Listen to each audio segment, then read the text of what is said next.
Enzyme reaction perform करते कैसे हैं? ये टॉपिक ओपन करो। एंजाइम रिएक्शन परफॉर्म करते कैसे हैं? बेटा ध्यान दे इधर। अभी पहली चीज, एंजाइम के साथ शुरू में जो आने वाला है उसको यस बोलते हैं और लास्ट में उसको पी बोलते हैं। यस का मतलब होता है सबस्ट्रेट। क्या होता है? शुरू में जो एंजाइम से रिएक्ट करेगा उसका नाम क्या है? और फाइनली जो बनेगा वो, ये बात समझ में आ गई? लिख लो वहीं पे।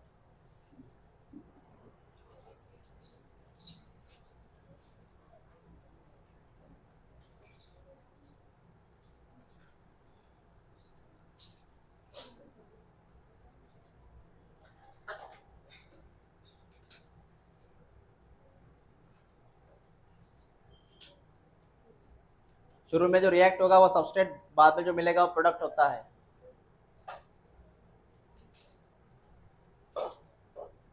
हो गया लिखना?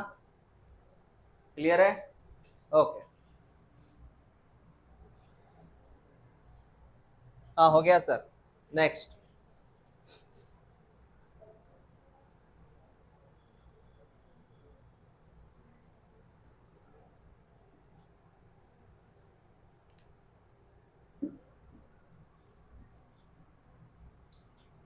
ये लाइन टिक करो। Transient phenomena. ट्रांजिएंट फिनोमिना कहीं है क्या लिखा हुआ? अगर तुमने एनसीईआरटी नहीं लाया तो कोई प्रॉब्लम नहीं, अगर लाया है तो ये टिक कर कहीं हो तो।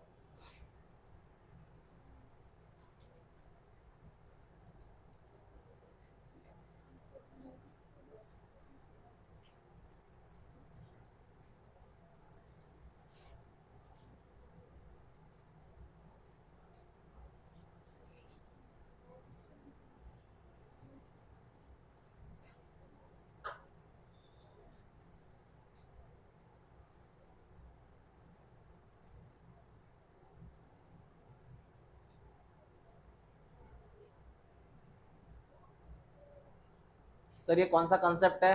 समझ ले बेटा। अभी ये है ई फॉर एंजाइम। ये एंजाइम है। एंजाइम की इस वाली जगह का तूने मैं कल नाम दिया था, active, also called as pockets. इस साइट पे कौन रिएक्ट होता है? सबस्ट्रेट। कौन? याद है कल की बात? ये दोनों कौन है? ये सीधा कहाँ पे आएंगे? एक्टिव साइट पे ज्वाइंट हो गए। उससे आगे क्या बनेगा वो देख ले। ये एंजाइम है और यहाँ पे आ चुके हैं ए और बी। आ चुके हैं ए और बी, आ चुके हैं। बराबर है बेटा? मतलब यहाँ पे एंजाइम और सबस्ट्रेट जुड़ चुके हैं। इसका नाम है एंजाइम सबस्ट्रेट कॉम्प्लेक्स। क्या नाम है इसका? Enzyme substrate complex. क्या नाम है उसका? Enzyme substrate complex. और ये जो स्टेज है, इस स्टेज का नाम है ट्रांजिशन स्टेज। मतलब यहाँ पे लगने वाली है मैक्सिमम एनर्जी। ट्रांजिशन का मतलब बीच वाली स्टेज। बीच वाली स्टेज जहाँ पे रिक्वायर्ड है मच मोर एनर्जी। इतना लिख लो पहले।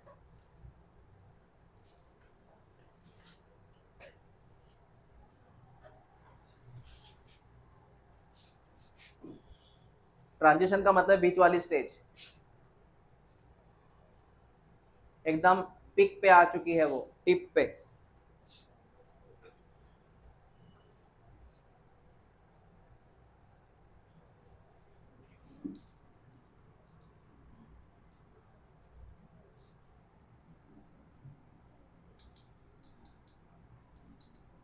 State, transition state.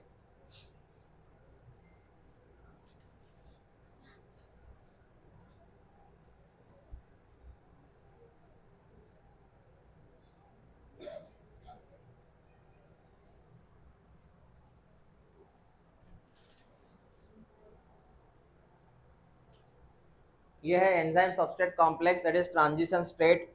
It required much more energy.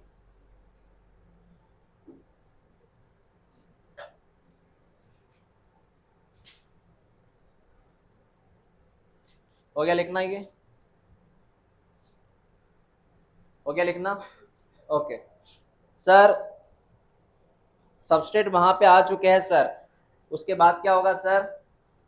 उसके बाद बेटा ये जो एंजाइम है ना, ए है बी है बेटा, इनके बीच में एक तो बॉन्ड बनेगा या टूटेगा। अगर पहले से बॉन्ड बना है टूटेगा, यहाँ पे बॉन्ड है ही नहीं सर अभी तो बेटा बनेगा, बनेगा, बॉन्ड बनेगा, बॉन्ड बनेगा, बन गया बॉन्ड, ए और बी आ गए नजदीक। तो यहाँ पे क्या बनेगा?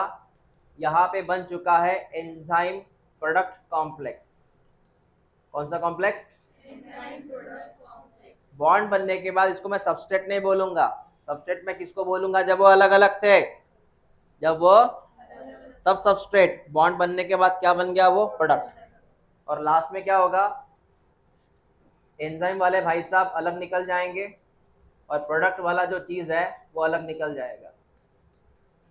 प्रोडक्ट अलग आपको मिल जाएगा, डिफरेंट अलग मिल जाएगा। ये प्रोडक्ट्स मतलब एंजाइम और प्रोडक्ट सेपरेट हो चुके हैं, एंजाइम और प्रोडक्ट सेपरेट हो चुके हैं, ये सेपरेट हो चुके हैं।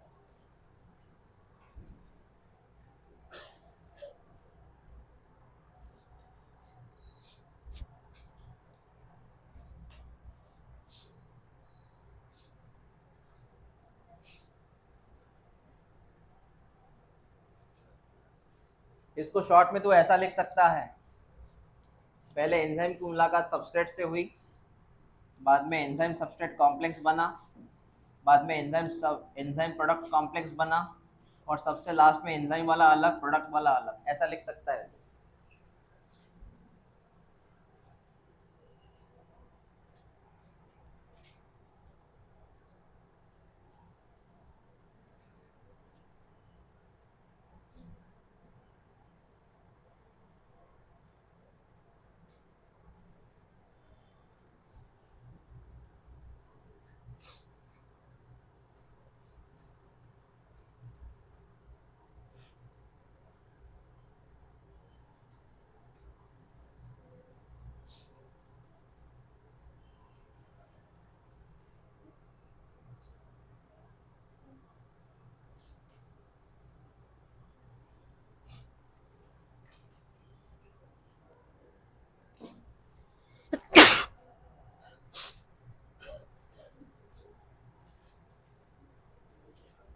हो गया लिखना?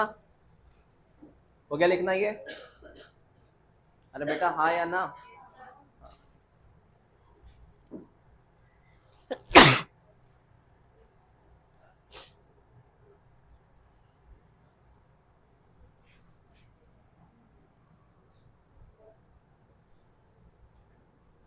ये पैराग्राफ का मीनिंग था वो। फिगर नंबर 9.4 कौन है? वो ग्राफ है ना, उसी की बात करेंगे। फिगर नंबर 9.4 की बात करेंगे।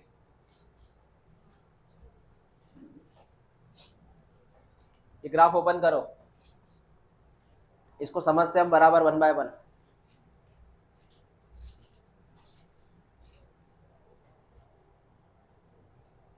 चल बेटा देख ले इधर, देखो इधर सर, एक एक्सिस है ये, इसका नाम है वाई एक्सिस, इसका नाम है एक्स एक्सिस। पहले एक्सिस जान ले कौन कौन कहाँ पे है, वाई और एक्स कहाँ पे है। वाई पे क्या लिखा है? एनर्जी है, एनर्जी। एक्स पे क्या है? मतलब रेट ऑफ रिएक्शन, मतलब रिपीट कर, वाई पे कौन है? एक्स पे कौन है? हाँ सर, पहले ये समझ में आया, आगे वाली कहानी सुन। ये रेड कलर की लाइन देख तू, सिर्फ रेड कलर की लाइन क्या है? यहाँ पे तेरा है एस, एस का मतलब है सबस्ट्रेट। कौन है? यस, ये सबस्ट्रेट है। यहाँ पे बन चुका है तेरा एंजाइम सबस्ट्रेट कॉम्प्लेक्स। क्या बन चुका है? कौन से स्टेज है? मतलब कौन सा कॉम्प्लेक्स बना इधर? और नीचे नीचे नीचे नीचे देखना, और यहाँ बन चुका है तेरा प्रोडक्ट। इसका मतलब ये है सबस्ट्रेट से प्रोडक्ट बनाने के लिए तुझे इतनी यहाँ पे यहाँ से यहाँ तक इतनी एनर्जी लगी, इतनी एनर्जी लगी। सबस्ट्रेट से प्रोडक्ट बनाने के लिए तुझे इतनी एनर्जी लगी। समझा मैंने क्या बोला इधर? हाँ, मैं वही डायग्राम के फॉर्म में ड्रॉ करता हूँ, इधर ध्यान में।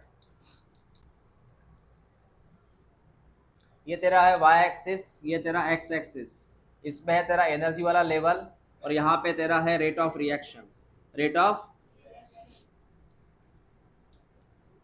आर एक्स मतलब रिएक्शन। मैंने आपसे ये बोला कि यहाँ पे है सबस्ट्रेट, हाँ यहाँ पे है सबस्ट्रेट। सबस्ट्रेट को प्रोडक्ट में कन्वर्ट करने के लिए,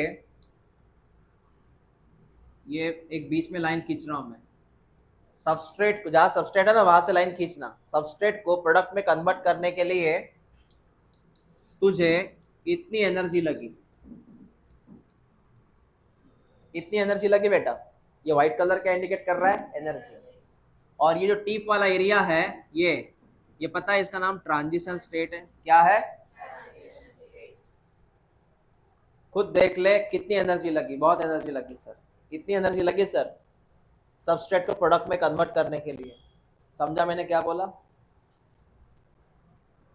इतनी एनर्जी लगी है सर, और ये तुझे एनर्जी लगी है, मतलब सबस्ट्रेट को प्रोडक्ट कन्वर्ट करने के लिए जो एनर्जी लगी है, उसके लिए तूने वहां पे नो एंजाइम, मतलब यहाँ पे तूने एंजाइम की हेल्प नहीं ली, मतलब ये रिएक्शन परफॉर्म हो चुकी है विदाउट एंजाइम, ये रिएक्शन परफॉर्म हो चुकी है, इसलिए इतनी एनर्जी लगी। रिपीट कर, ये रिएक्शन परफॉर्म हो गई, सबस्ट्रेट से प्रोडक्ट बना, लेकिन ये रिएक्शन करते वक्त मतलब विदाउट एंजाइम हुआ। कैसा हुआ? समझा? अगर मैं यहाँ पे एंजाइम यूज करता, क्या यूज करता, तो देखो क्या होता। अगर मैं एंजाइम यूज करता बेटा, अगर मैं एंजाइम यूज करता तो सबस्ट्रेट से प्रोडक्ट मुझे मिलता, सबस्ट्रेट से प्रोडक्ट मुझे मिलता, लेकिन प्रॉब्लम क्या है, मुझे वहां पे एनर्जी कम लगती। क्या कम लगती? फर्क क्लियर हुआ? देख ले, विदाउट एंजाइम तूने रिएक्शन किया था, कितनी एनर्जी लगी? ज्यादा। विद एंजाइम तूने reaction, with enzyme reaction perform किया, कितनी एनर्जी लगी? कम। हालांकि सबस्ट्रेट प्रोडक्ट वही है। क्लियर हुआ? समझ में आया? ये तूने क्या लगाया? एनर्जी लगाया। बता, येलो कलर क्या इंडिकेट कर रहा है कि रिएक्शन हो चुकी है विथ एंजाइम, विथ एंजाइम। और ये रेड कलर क्या इंडिकेट कर रहा है? Without enzyme. तुझे बात समझ में आ गई? हाँ, किसको एनर्जी ज्यादा लगी? तो व्हाइट कलर क्या इंडिकेट कर रहा है? और ये जो टिप वाला पॉइंट है, टिप, यहाँ का बोल कि यहाँ का बोल, ये कौन सी स्टेट है? Do you know transition state, जहाँ पे enzyme substrate complex. What is transition? ऐसी डायग्राम है वो, देख लो एक बार डायग्राम, क्या समझ रहा हो तो। डायग्राम को आईएमपी कर।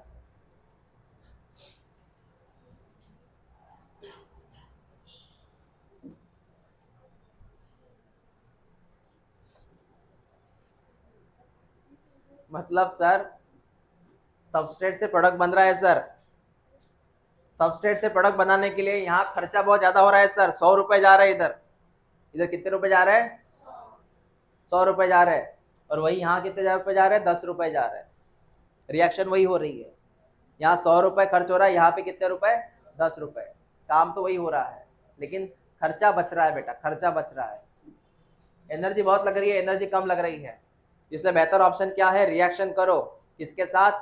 एंजाइम के साथ। तुझे खर्चा कम लगेगा, एनर्जी कम लग जाएगी उसी रिएक्शन के लिए। हाँ सर, समझ में आया।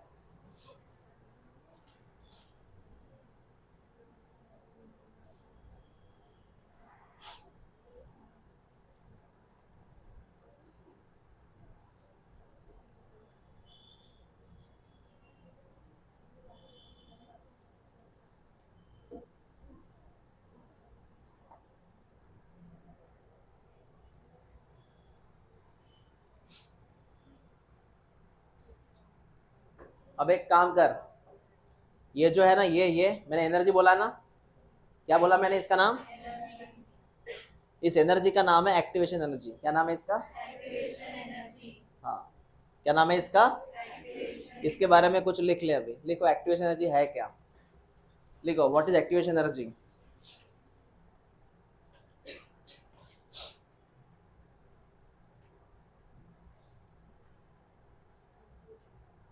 It is the average energy, it is the average energy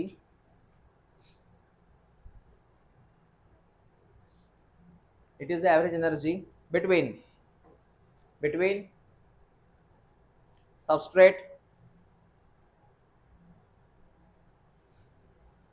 between substrate and transition state, between substrate and transition state।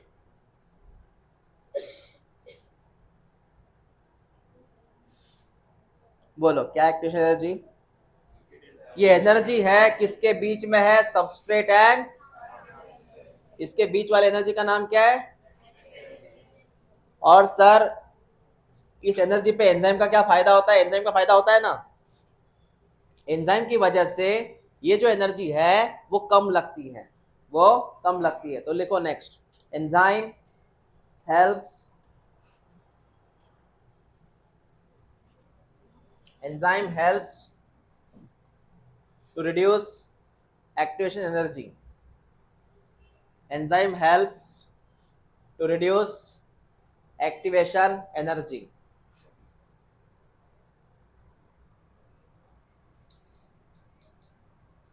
मतलब एंजाइम की वजह से क्या हुआ, जो एनर्जी बहुत लगने वाली थी वो कम लगी। Very good.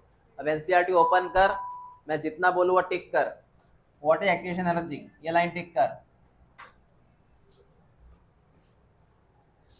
यस का मतलब होता है सबस्ट्रेट,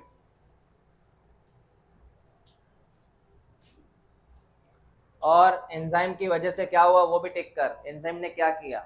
एंजाइम ने इस एनर्जी को कम किया। ये पैराग्राफ ओपन करो और ये लाइन टिक करो।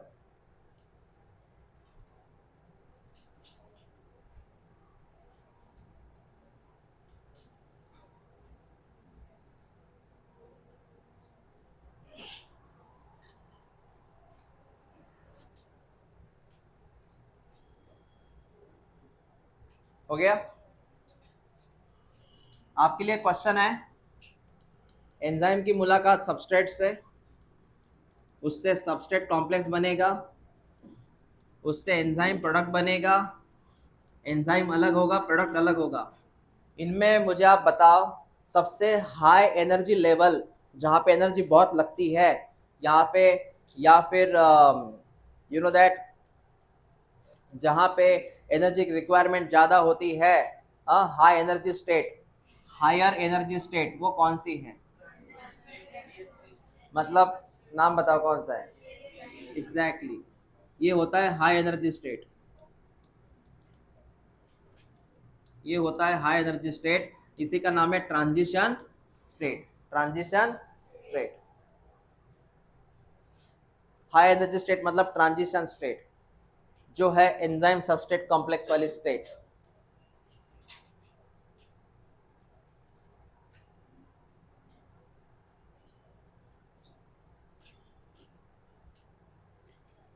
तो मैंने आपसे ये बोला कि सबस्ट्रेट, एस फॉर सबस्ट्रेट, और ट्रांजिशन स्टेट एस फॉर, और ये कौन? इसके बीच में तुझे लगने वाली है, इसके बीच में तुझे लगने वाली है एक्टिवेशन एनर्जी, इसके बीच में तुझे लगने वाली है एक्टिवेशन एनर्जी। मतलब सबस्ट्रेट को इस स्टेट में कन्वर्ट करने के लिए जो एनर्जी चाहिए वो है एक्टिवेशन एनर्जी। सबस्ट्रेट को इस स्टेट में कन्वर्ट करने के लिए जो डिफरेंस है उसका नाम है एक्टिवेशन एनर्जी।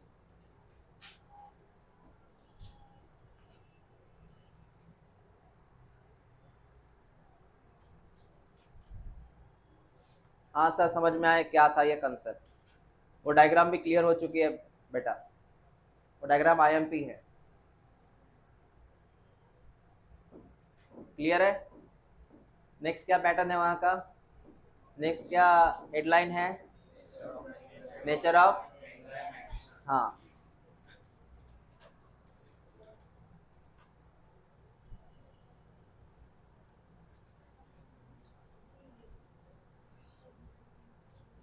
यही है ना? चलो देखो वन बाय वन। इसमें आपको किताब से ही बात, किताब में जो लिखा है वही पढ़ना है। देख बेटा,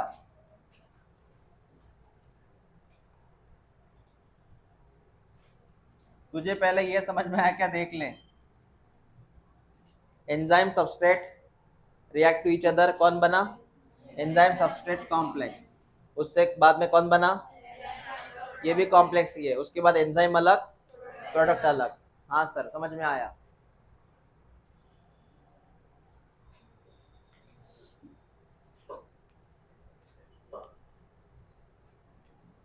बता, इन सब में एनर्जी कहाँ ज्यादा लगने वाली है? ट्रांजिशन स्टेट किसका नाम है? और इनमें हाईली रिएक्टिव कौन है? हाईली रिएक्टिव कौन है? तुझे पता है अलग अलग नाम है इसके। It required more energy, transition state उसी का नाम है। और ये सबसे कौन सी है? ये हाईली रिएक्टिव स्टेट है ये। ओके, हाँ सर, समझ में आया।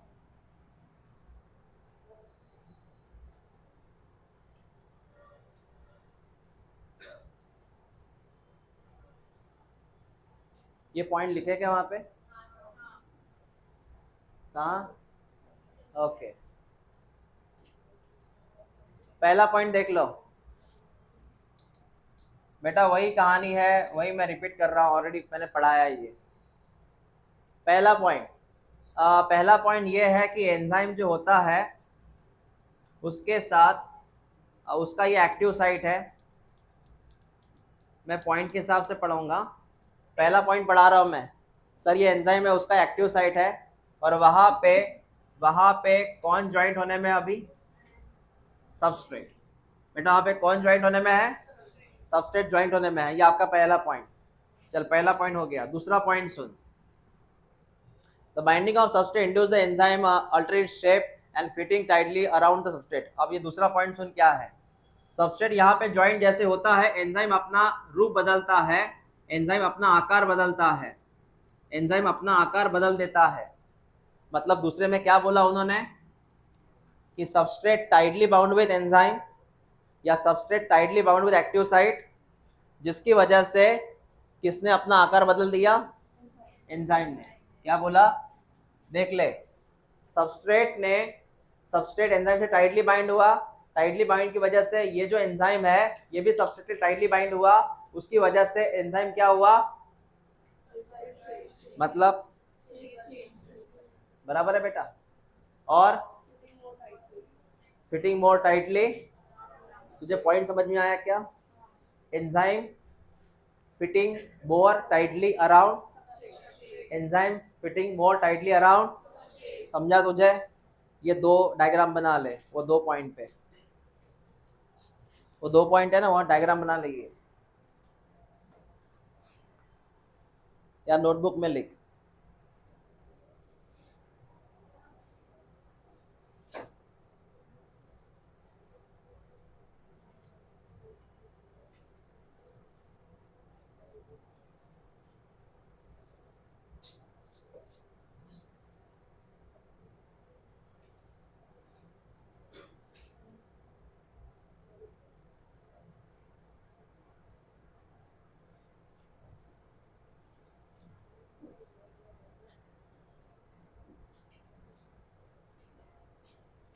तुम किताब पे पेन से लिखते हो क्या? मिटा ना रहा तो? हाँ, ओके, पेंसिल से मिट जाता है।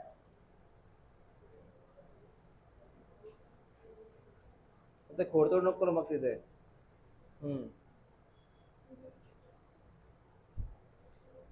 तो डार्क पेंसिल यूज करो ना। हाँ, डिसअपीयर हो जाता है।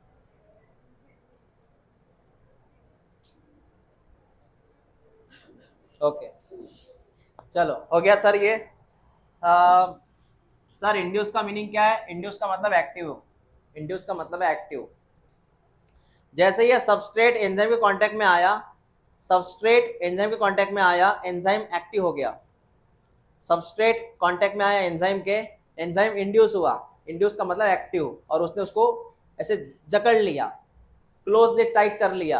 हाँ, क्लोजली टाइट कर लिया, और एंजाइम का आकार जो है बदल गया। चल 2 पॉइंट हो गए क्लियर। आगे बात करते, तीसरा पॉइंट,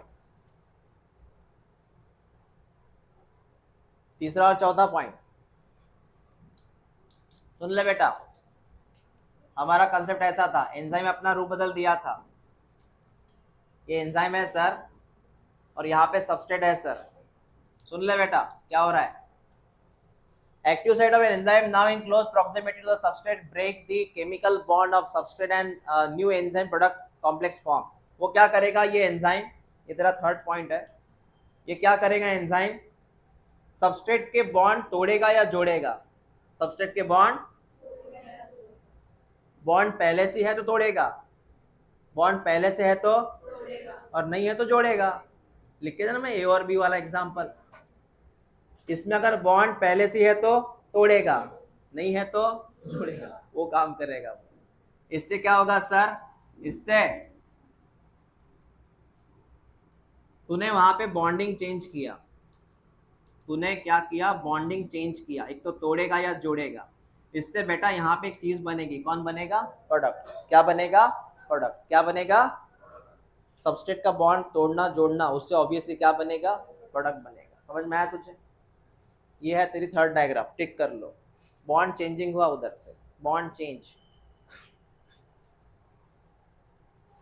तो यहाँ पे तेरा था एंजाइम सबस्ट्रेट कॉम्प्लेक्स, यहाँ बन चुका है product complex, enzyme product complex. Enzyme substrate complex से बन चुका है एंजाइम प्रोडक्ट कॉम्प्लेक्स।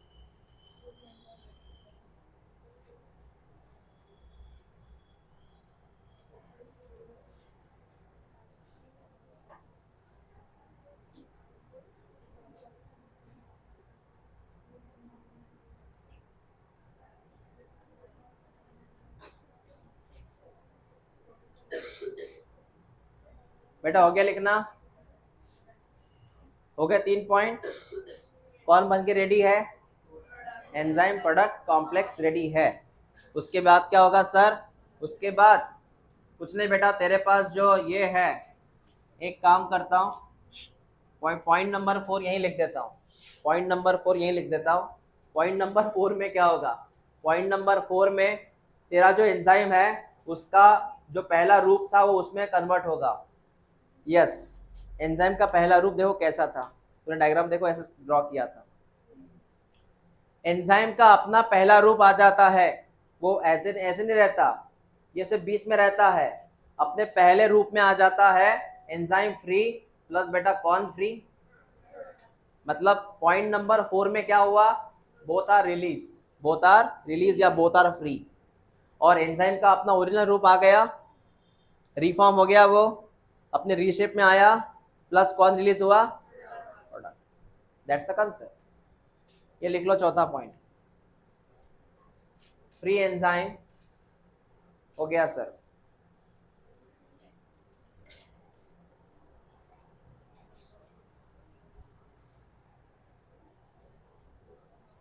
तूने ऑलरेडी ये डायग्राम बनाया था, लेकिन यहाँ पे हमने एक सीख लिया कि इनका आकार बदलता है, एंजाइम का आकार बदलता है बीच में। कहाँ कहाँ सर?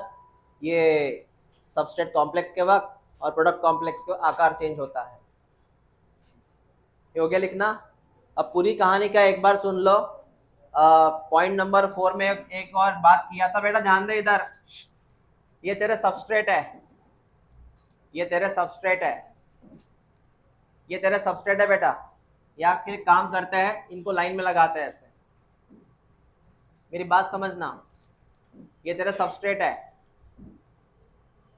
किसी एक की मुलाकात होती है एंजाइम के साथ, किसी एक की मुलाकात होती है एंजाइम के साथ। एंजाइम का पहला आकार देख ले कैसे होता है, पहला आकार ऐसे होता है। किसी एक की मुलाकात हो गई एंजाइम के साथ, और बाद में क्या हुआ? बाद में इसने आकार अपना चेंज किया। कौन आया बीच में? सबस्ट्रेट। क्या बना? Enzyme substrate complex. फिर उससे बॉन्डिंग टूटा जोड़ा, है ना, बॉन्ड टूटा जोड़ा, उससे क्या बनेगा इधर, प्रोडक्ट। तो क्या है, एंजाइम प्रोडक्ट कॉम्प्लेक्स।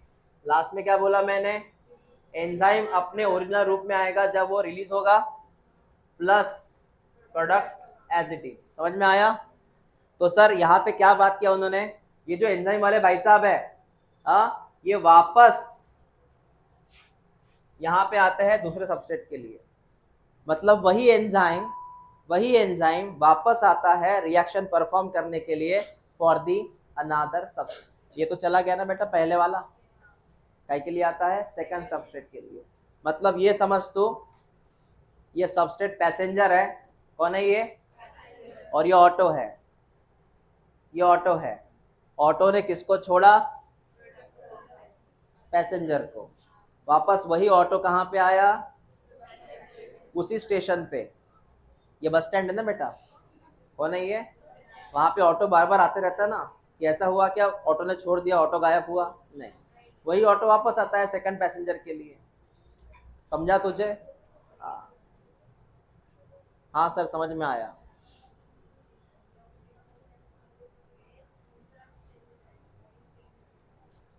और दूसरी मजे की बात यह है, मजे की बात यह है, जब तुम ऑटो में बैठ जाते हो तुम्हारा आकार चेंज हो जाता है, एडजस्ट करना भाई थोड़ा। ऑटो से नीचे उतरते हो, आकार वापस ऐसे जो जैसे पहले थे वैसे बन जाते हो, ठीक है। वापस कौन आता, ऑटो आता कि पैसेंजर आता, ये लास्ट पॉइंट है फोर्थ नंबर का।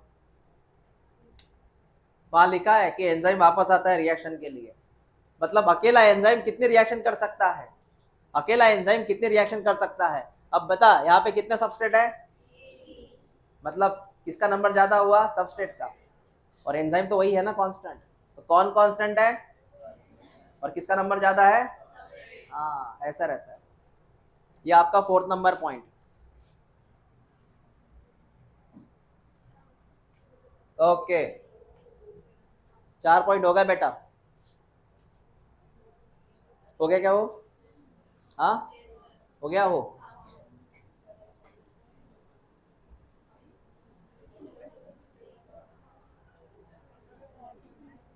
ये पॉइंट ओपन करो, क्या है इसका नाम, हाँ, कौन कौन से फैक्टर एंजाइम पे असर करते हैं, चल टिक कर, आईएमपी है ये, आईएमपी है बेटा ये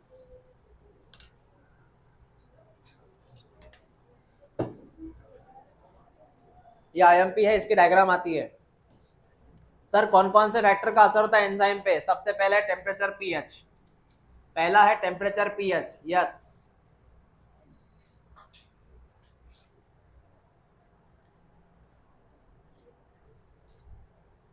इसकी डायग्राम होगी, और डायग्राम से समझाता हूं मैं, पहले ये समझ तू ऑप्टिमम क्या होता है। पहले इधर देख ले बेटा, देख ले इधर, देख ले इधर, ये जो कंसेप्ट है तेरा टेम्परेचर का है, टेम्परेचर मतलब डिग्री सेल्सियस, डिग्री सेल्सियस, ये डिग्री सेल्सियस, और यहाँ पे है तेरा एंजाइम एक्टिविटी या रिएक्शन, ये है तेरा रिएक्शन।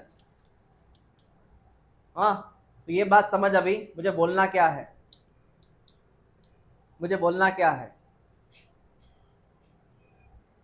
शुरू शुरू में क्या होता है, तो टेम्परेचर कम रहता है, टेम्परेचर कम एंजाइम की एक्टिविटी कम, टेम्परेचर कम एंजाइम की एक्टिविटी कम, टेम्परेचर ज्यादा एंजाइम की एक्टिविटी ज्यादा। ये ग्राफ ऐसा बनेगा। सर इस ग्राफ का मीनिंग समझाओ बेटा। इस ग्राफ का मीनिंग ऐसा है, धीरे धीरे टेम्परेचर बढ़ रहा है, अकॉर्डिंग टेम्परेचर कौन बढ़ रहा है, रिएक्शन। यहां तक आया, यहां तक तेरी रिएक्शन सबसे बेस्ट है, ये यहां तक तुम्हारी रिएक्शन सबसे बेस्ट है, एंजाइम की एक्टिविटी सबसे बेस्ट है, इसका मतलब ये होता है ऑप्टिमम टेम्परेचर। ऑप्टिमम टेम्परेचर का मतलब ये है सबसे बेस्ट टेम्परेचर, जहां पे तेरा एंजाइम की एक्टिविटी सबसे बेस्ट है। उसके ऊपर तूने अगर टेम्परेचर बढ़ाया, 40 के ऊपर गया, तो एंजाइम की एक्टिविटी वापस क्या हो जाएंगी, डाउन। समझा मैंने क्या बोला, तो आपको दूसरी भाषा में समझाता हूं, ध्यान दे इधर।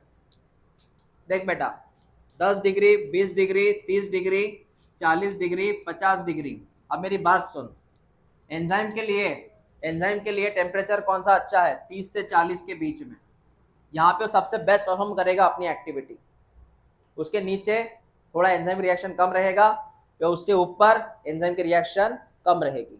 मतलब बता, इसके बिलो एंजाइम की एक्शन कम रहेगी, 40 के ऊपर एंजाइम की एक्शन कम रहेगी, मैक्सिमम कहाँ रहेगी? This called optimum temperature. क्या बोलना है इसको? तुम्हारे अंदर का टेम्परेचर कितना है? 37। कितना? 37 पे वो बढ़िया पैकी परफॉर्मेंस देता है, मतलब रिएक्शन करवाता है। तुम्हारा टेम्परेचर 40 के ऊपर जाने दो, अंदर का एंजाइम डिस्टर्ब हो जाएगा। या तुम्हारे अंदर का टेम्परेचर 10 होने दो, कितना? वो काम नहीं करेगा, काम नहीं करेगा। एंजाइम को चाहिए बेस्ट टेम्परेचर फॉर वर्किंग। अब मैं आपको एग्जांपल देता हूँ। तुझे पता है जो डेड बॉडी बर्फ में होती है वो जल्दी डिकम्पोज नहीं होती। डेड बॉडी अगर बर्फ में है डिकम्पोज नहीं होती। पता है क्यों? क्योंकि बर्फ में तुझे पता है डिकम्पोजिशन के लिए एंजाइम चाहिए। क्या चाहिए? वो भी इसका लॉजिक है, समझ ले इधर। इसका लॉजिक है, इसलिए हम फ्रीज में सब्जियां वगैरह रखते हैं जो खराब नहीं जल्दी होती। मेरी बात सुनना बेटा, ये है फंगस या ये बैक्टीरिया। फंगस से निकलता है एंजाइम, बैक्टीरिया से निकलता है एंजाइम, और ये एंजाइम का काम है डिकम्पोज करना। क्या करना? मैं रिपीट करता हूँ। फंगस से कौन निकला? बैक्टीरिया से कौन निकला? इसका काम है डिकम्पोज करना। लेकिन जब बर्फीला एरिया है, बर्फ में ना बैक्टीरिया काम करता ना फंगस काम करती है। इसलिए फ्रीज में फंगस बैक्टीरिया होता है क्या? क्योंकि वो काम ही नहीं कर सकते। हालांकि वो होते हैं लेकिन वो काम नहीं कर सकते। जैसे हम होते लेकिन अपने को दांत नहीं होते तो काम नहीं कर सकते, चने चबा नहीं सकते। ऐसी बात है। क्या बैक्टीरिया होता नहीं है? होता है सर, लेकिन वो वर्क नहीं कर सकता, क्योंकि वर्क करने के लिए उसके पास क्या चाहिए? और फ्रीजिंग कंडीशन में एंजाइम काम नहीं करता। इसीलिए बर्फ वाले एरिया में डेड बॉडी डिकम्पोज नहीं होती। क्यों नहीं होती?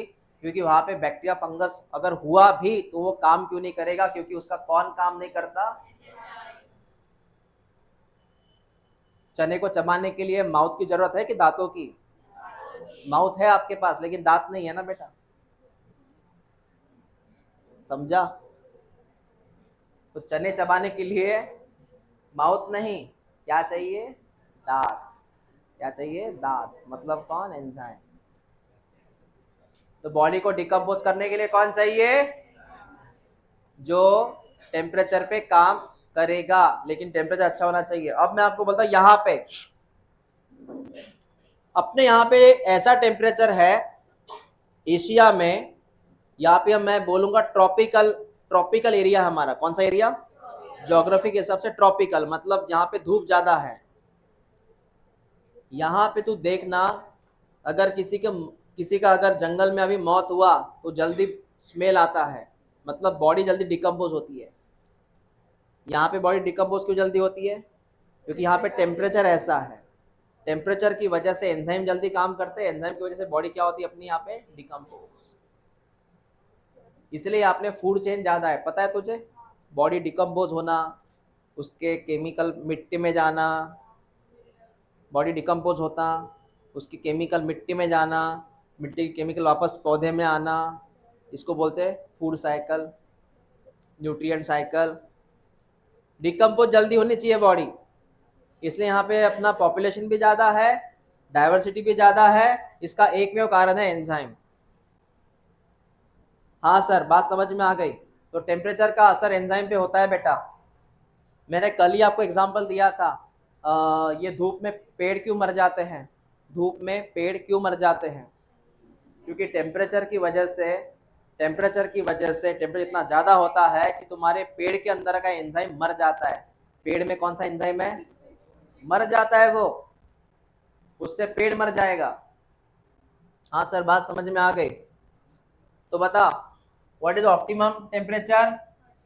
बेस्ट टेम्परेचर जिसपे वो अच्छा काम करेगा। बेस्ट टेम्परेचर जिसपे वो अच्छा काम करेगा। तुम्हारा कोई ऑप्टिमम समय है पढ़ाई का जहाँ पे तुम बेस्ट पढ़ाई करते हो? सवेरे 5 बजे? वो तो नींद में चले जाते बेटा। किसी का बेस्ट टाइम होता है जहाँ पे उसको जल्दी याद आता है ना, पढ़ाई करने का मन होता है। शाम को 6 से 8, शाम को 6 से 8, रात को 10 से 12, 12 से 2,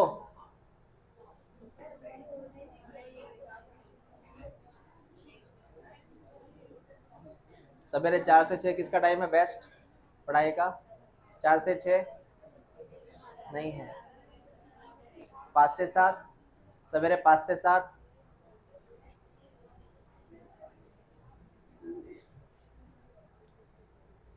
इवनिंग किसकी पढ़ाई अच्छी होती है इवनिंग को? 6 से 12, 6 से 12।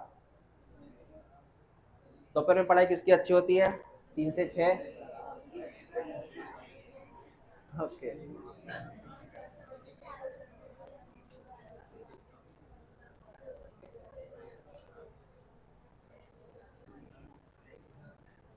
ये डायग्राम टेम्परेचर की है, ये सबसे बेस्ट टेम्परेचर है, इट इज ऑप्टिमम टेम्परेचर। कौन सा? जहाँ पे अच्छा काम करेगा। आप पीएच की बात सुन ले, ये पीएच है बेटा, सेम कहानी पीएच की है, सेम कहानी पीएच की है, सुन ले। तुझे पता है पीएच होता है एसिडिक बेसिक, एसिडिक बेसिक। जैसे कि पीएच में एक रूल होता है एसिडिक बेसिक वाला, जैसे एग्जांपल सर 1 2 3 4 5 6 7 8 9 10 11 12 13 14। तो अगर तुझे दिख रहा है ये है 7वां पीएच, 7 पीएच मतलब न्यूट्रल, उसमें एंजाइम अच्छा काम कर रहा है ना। मतलब हर एक एंजाइम का अलग अलग पीएच होता है, वो अच्छे से काम करता है। मैं आपको एग्जांपल देता हूँ। तुम्हारे स्टमक में डाइजेस्टिव एंजाइम है, बराबर है? तुम्हारे स्टमक में कौन से एंजाइम है? और डाइजेस्टिव एंजाइम अच्छा काम करते हैं एसिडिक पीएच पे। कौन से पीएच पे? पता है ना, स्टमक में एसिड है एसिडिक। तो तुम्हारे स्टमक में जो एंजाइम है उनको पीएच चाहिए एसिडिक। तुम्हारे इंटेस्टाइन में जो एंजाइम है उनको पीएच चाहिए basic. What is basic pH? मतलब 7 के ऊपर। समझ रहे क्या? समझ रहे? अपने यहाँ पे सलाह में भी एंजाइम है, उसका अलग पीएच है। हाँ हाँ। तो एंजाइम के लिए जो पीएच है वो वेरी होता है, अलग अलग होता है। जैसे मैं आपको एग्जांपल दूं स्टमक का, तो स्टमक में तुम्हारा पीएच चाहिए 2 या 3। कितना चाहिए पीएच? उस पर वो एंजाइम काम करेगा अच्छे से। कौन सा एंजाइम? Digestive enzyme. कुछ लोग पता है क्या करते हैं, मैं आपको बोलता हूँ क्या करते हैं। खाना खाने के बाद कोल्ड ड्रिंक्स कौन पीता है रे? Thums Up, Coca Cola, Pepsi, हाँ, मिरिंडा, 7 अप।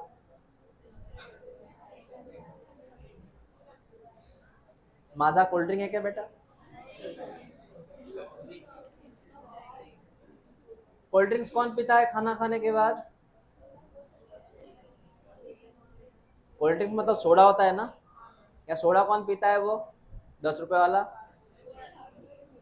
हाँ, तुमको एक बात बताओ, मैं सुनो मेरी बात। तुम खाना खाने के बाद अगर सोडा पीते हो, सोडा जो होता है बेसिक होता है। क्या होता है सोडा? अब तुम्हारे पेट में खाना गया, पेट में एंजाइम को काम करने के लिए पीएच क्या चाहिए? पेट में एंजाइम को काम करने के लिए पीएच क्या चाहिए? तुमने सोडा पिया, सोडा कौन है? बेसिक। अब बता, तुझे पीएच चाहिए एसिडिक, तूने पिया सोडा, सोडा कौन है? बेसिक। एसिड प्लस बेस क्या हो जाएगा? Acid base. एसिड बेस मतलब स्टमक में कंडीशन क्या हो गई? न्यूट्रल। और न्यूट्रल पे वो एंजाइम काम करते हैं क्या? तो डाइजेशन खराब हो सकता है। डाइजेशन खराब, डाइजेशन का खराब का एक ही मीनिंग है, तुम्हारे एंजाइम काम नहीं कर रहा है। डाइजेशन खराब का एक ही मीनिंग है, तुम्हारे एंजाइम काम नहीं कर रहा है। पीएच बदल गया तुम्हारा।